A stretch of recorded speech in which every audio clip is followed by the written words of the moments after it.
one more gym red corner. His professional record stands at 3 wins and 0 losses. His height, 6 feet.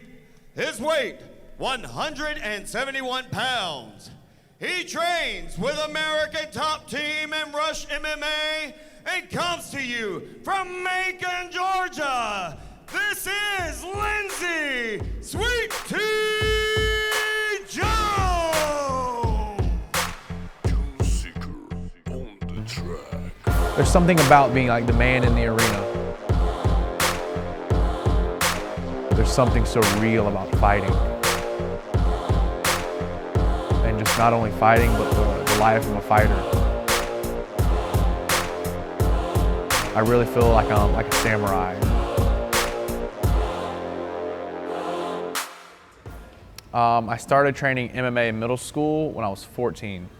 I think it was something natural. You know, I think probably most young men or, most teenagers probably have natural aggression, and MMA was luckily a good outlet for me to use that natural aggression, but it's also a way to express myself. You know, I'm a martial artist as well. I don't just look at myself as just as a fighter and just someone who wants to go beat somebody up. I really take pride in my technique and my skill set, so I really try to be the best person I can when I go out there and fight.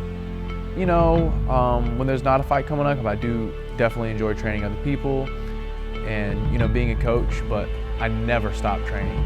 Every day I train, I do something, because there's always somebody out there who wants to beat you up and cause real physical damage to you. So that's always in the back of my mind. So there doesn't go a day goes by that I don't do something, whether it's running to keep myself in shape, whether it's shadow boxing in front of the mirror to keep my defense good. I can see, block here, block there. I try to prepare myself for these fights, not only physically, but you have to prepare yourself mentally as well, because this is a very brutal game you involve yourself in. There is a lot of pressure put onto you when you do something like this, like mixed martial arts.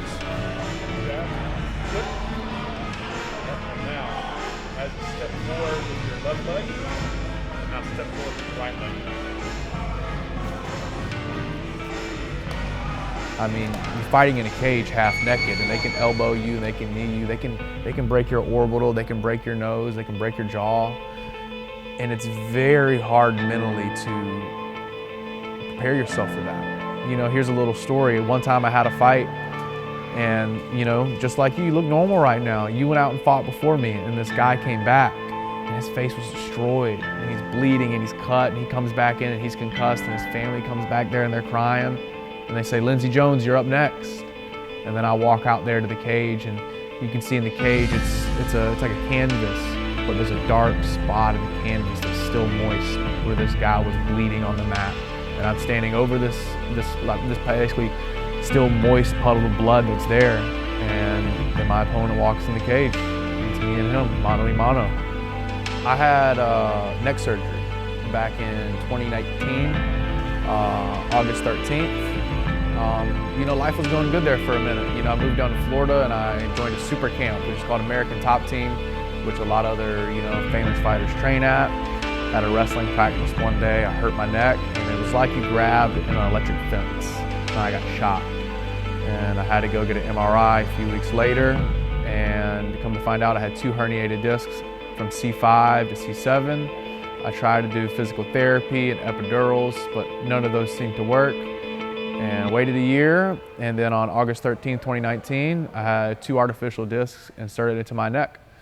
And I actually think I'm one of, if not the few, I might be the only fighter that I know of still competing with artificial discs in my neck. It's something I keep in the back of my head. I'm like, I do have these metal plates in my neck that are that are keeping me together, and if this goes wrong, it could go terribly wrong. But I'm good though. My doctor said I was good, and full speed ahead.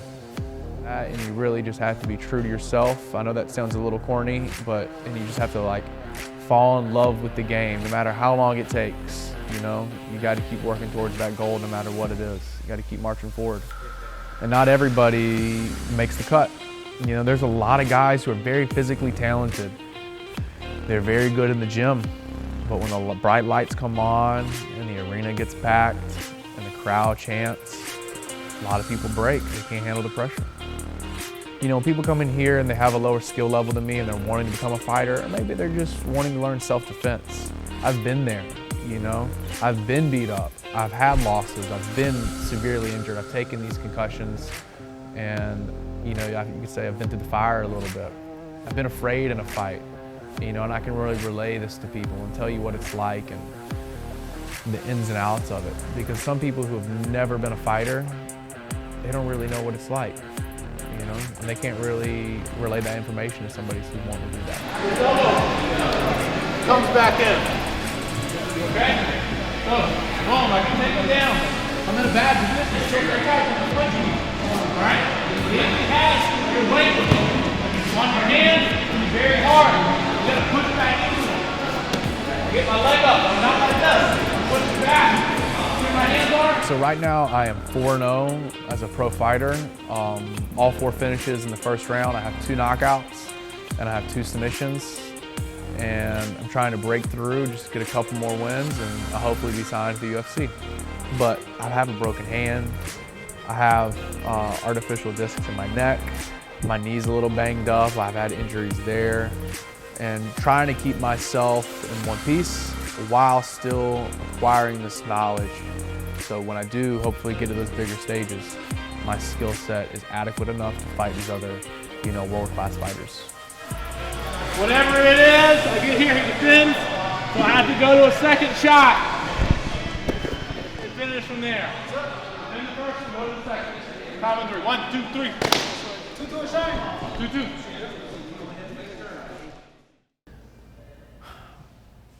I think we're all the same in a way. I think we're all just people, man. Come on, you shut up.